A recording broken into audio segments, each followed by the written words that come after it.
He commanded the most powerful army on earth. He held the fate of millions in his hands. One word from him could destroy cities, end bloodlines, erase entire civilizations from history. And yet, every single night, Marcus Aurelius sat alone in his tent and wrote letters to himself, begging, pleading with his own mind to stop being angry. The most powerful man alive was terrified of his own temper. Think about that, the Roman emperor who fought wars on frozen frontiers, who buried plague victims by the thousands, who watched senators plot his assassination. This man believed that anger, not barbarians, not disease, not betrayal, was the one enemy that could truly destroy him. Anger destroys empires. And here is what makes this so unsettling. He was right, because what Marcus discovered about anger 2,000 years ago is now being confirmed by modern neuroscience. His private journal, never meant for anyone else to read, contains a system for dissolving rage before it becomes action. And today, we are going to unlock every single technique he used. Because if the most powerful man in history needed these tools, what makes you think you don't? The Emperor's Rage. In the year 170 AD, Marcus Aurelius was not sitting on a golden throne in Rome.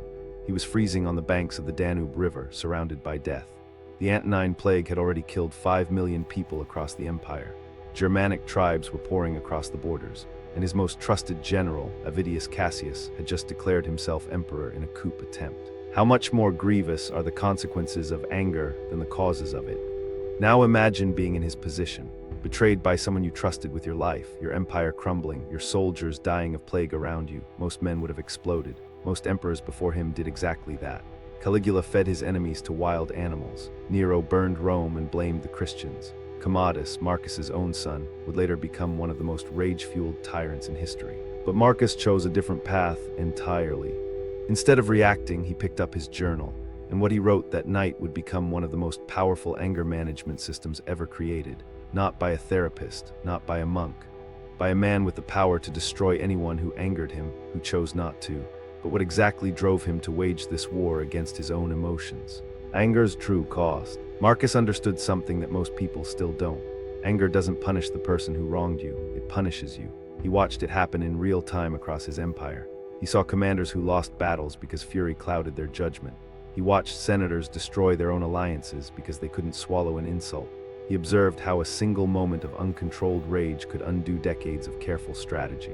Anger is a poison you drink, expecting the other person to die. Modern neuroscience has confirmed exactly what Marcus intuited. When you become angry, your amygdala hijacks your prefrontal cortex. Your capacity for rational thought drops by nearly 40%. Your blood pressure spikes. Cortisol floods your system. And here is the terrifying part. Addiction. Your brain actually becomes addicted to the dopamine rush of righteous anger. You start seeking reasons to be outraged. You begin interpreting neutral situations as personal attacks. If Marcus Aurelius's wisdom on anger is opening your eyes right now, hit like and subscribe to keep exploring the depths of Stoic wisdom with me. Because what comes next is the first technique he used to break free, and it starts with something you do every single morning without realizing it. The morning armor. Every single morning before the sun rose over his military camp, Marcus Aurelius performed a ritual that modern psychologists now call cognitive inoculation. He would sit in silence and deliberately imagine every possible offense he might encounter that day. As he wrote in his meditations, "When you wake up in the morning, tell yourself, the people I deal with today will be meddling, ungrateful, arrogant, dishonest, jealous, and surly." This sounds pessimistic, it sounds dark, but it is pure genius. Because by expecting difficult people before he met them, Marcus removed the element of surprise, and surprise is what transforms mild irritation into explosive rage. Expect nothing, suffer nothing. Think about your own life. When does anger hit you hardest? It is never the problems you anticipated. It is the ones that blindside you, the driver who cuts you off, the coworker who takes credit for your idea, the friend who cancels at the last minute. Marcus's technique was simple but devastating. He rehearsed these moments in advance so that when they arrived, his brain had already processed the emotional charge. The shock was gone. Prepare for the storm and it cannot destroy you. But preparation was only the first layer of his system. The next technique went even deeper into the architecture of anger itself. The pause principle. Marcus discovered that anger has a very specific window of vulnerability. There is a gap, sometimes only 2 or 3 seconds long, between the moment something triggers you and the moment you react. Most people never notice this gap. They feel the trigger and explode instantly, as if the two events were one. but Marcus trained himself to live inside that gap. Pause. He wrote extensively about this practice. When he felt the heat of anger rising, he would do something counterintuitive. He would say nothing. He would move nothing. He would simply observe the sensation in his body without acting on it. The best revenge is to not be like your enemy. Modern research calls this response inhibition, and it is one of the most powerful predictors of success in life. Walter Mischel's famous marshmallow experiment proved that children who could delay their reactions went on to have better careers, better relationships, and better health decades later. Marcus was practicing this 2,000 years before the research existed.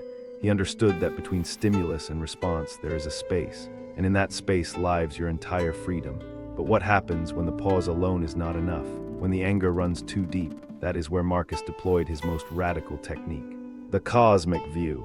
When anger threatened to overwhelm him, Marcus would perform what modern psychologists call cognitive reappraisal. But his version was far more radical than anything in a textbook. He would zoom out, not just from the situation, not just from the day. He would zoom out from his entire existence. Cosmic perspective shift.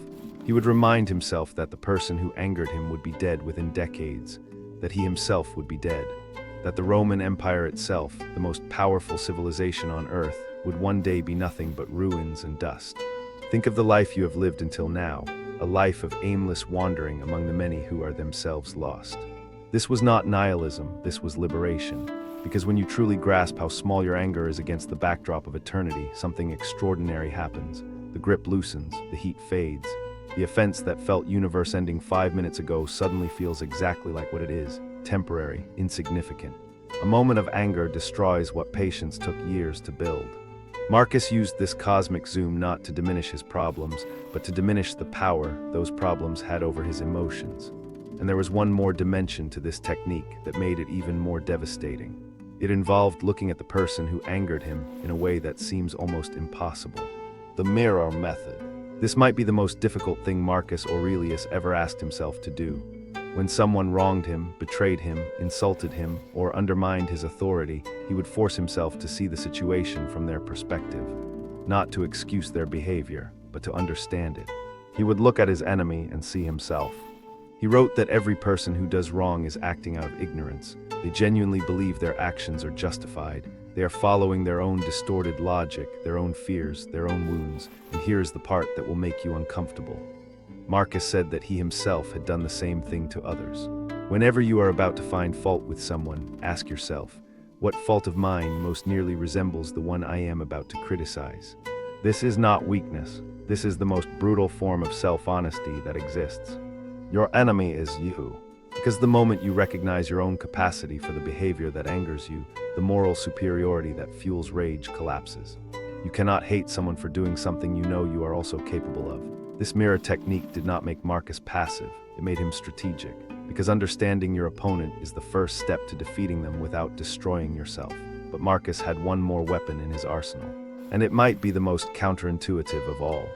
Gratitude as weapon. Most people think gratitude is soft, something you practice at Thanksgiving dinner or write in a journal with a pretty cover. Marcus Aurelius used it as a weapon of war against his own anger.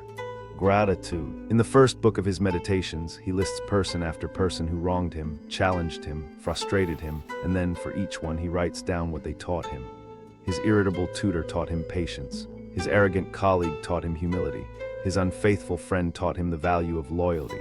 1. Difficult people sharpen your character. 2. Obstacles reveal hidden strengths.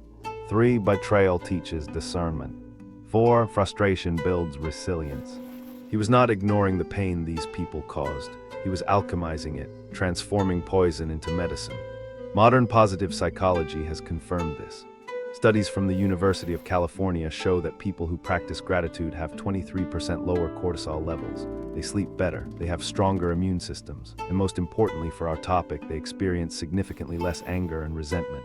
Marcus was not being nice, he was being strategic.